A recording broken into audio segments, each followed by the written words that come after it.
10월 14일 목요일 매일 성경 묵상을 시작합니다. 오늘 함께 나눌 말씀은 출애굽기 30장 17절로부터 38절의 말씀입니다. 출애굽기 30장 17절로부터 38절까지의 말씀을 제가 봉독합니다. 여호와께서 모세에게 말씀하여 이르시되 너는 물두멍을 노수로 만들고 그 받침도 노수로 만들어 씻게 하되 그것을 해막과 제단 사이에 두고 그 속에 물을 담으라. 아론과 그의 아들들이 그 두멍에서 수족을 씻되 그들이 해막에 들어갈 때에 물로 씻어 죽기를 면할 것이요 제단에 가까이 가서 그 직분을 행하여 여호와 앞에 화제를 사를 때에도 그리할지니라.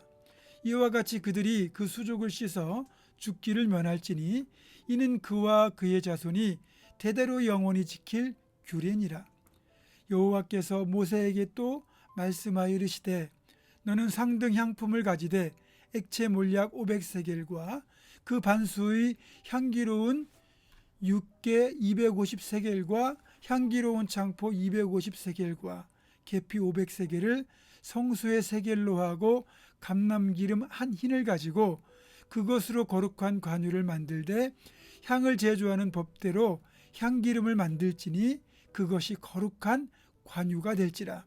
너는 그것을 해막과 증거궤에 바르고 상과 그 모든 기구이며 등잔대와 그 기구이며 분향단과 및 번제단과 그 모든 기구와 물두멍과 그 받침에 발라 그것들을 지극히 거룩한 것으로 구별하라. 이것에 접촉하는 것은 모두 거룩하리라.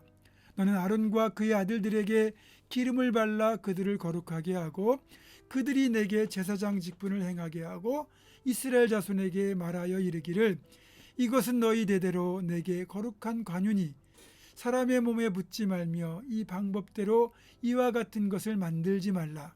이는 거룩하니 너희는 거룩히 여기라.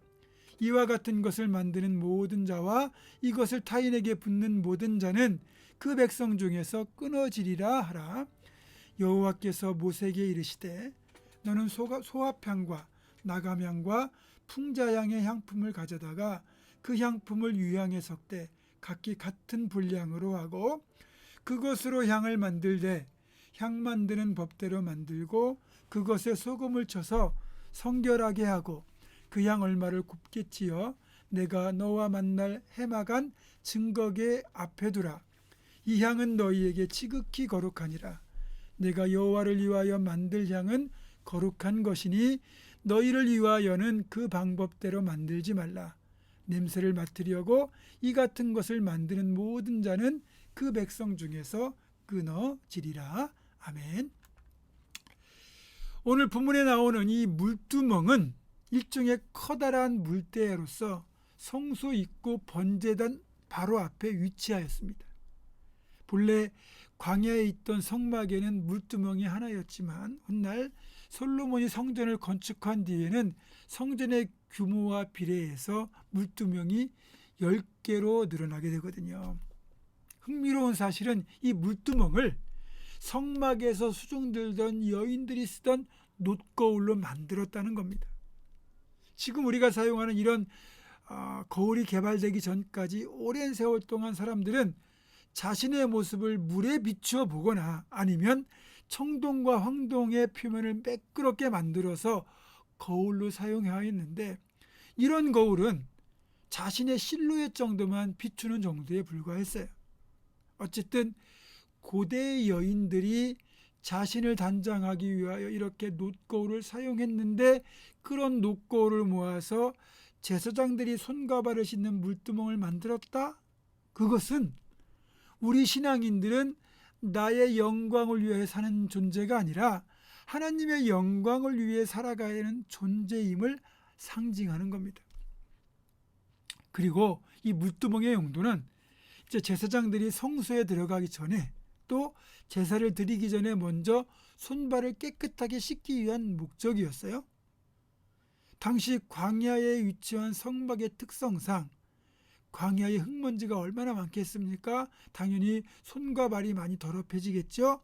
그래서 이 손과 발을 깨끗이 씻는다는 정결례의 의미가 1차적 의미이고 좀 더 깊이 들어간 신학적 의미는 하나님의 일을 맡아서 섬기는 자들이라면 먼저 자신의 심령이 이렇게 물과 성령으로 깨끗하게 거듭나야 된다, 이걸 알려주는 겁니다. 이런 의미에서 본다면 이 물두멍에 담겨 있는 물은 인간의 온갖 더러움을 깨끗하게 씻어주기 위하여 십자가 위에서 아낌없이 쏟아내신 예수님의 물과 피를 떠올리게 합니다. 예수님께서 우리의 더러움을 씻어주기 위하여 친히 물두멍의 물이 되신 거죠. 이런 사실에 비춰보면 제 아무리 잘난 사람도, 심지어는 최고의 권력자, 최고의 부자라 할지라도, 아니 목회자라고 할지라도 예수님의 십자가, 그 물두멍에 물을 힘입지 않으면 죽을 수밖에 없구나라는 사실을 깨닫게 해줍니다. 그렇게 보면 예수님의 십자가가 얼마나 감사한지를 새삼 깨닫게 됩니다. 또 이 제사를 드리기 전에 물로써 손과 발을 씻는다는 건 이 물이 귀한 광야에서는 결코 쉬운 일이 아니에요.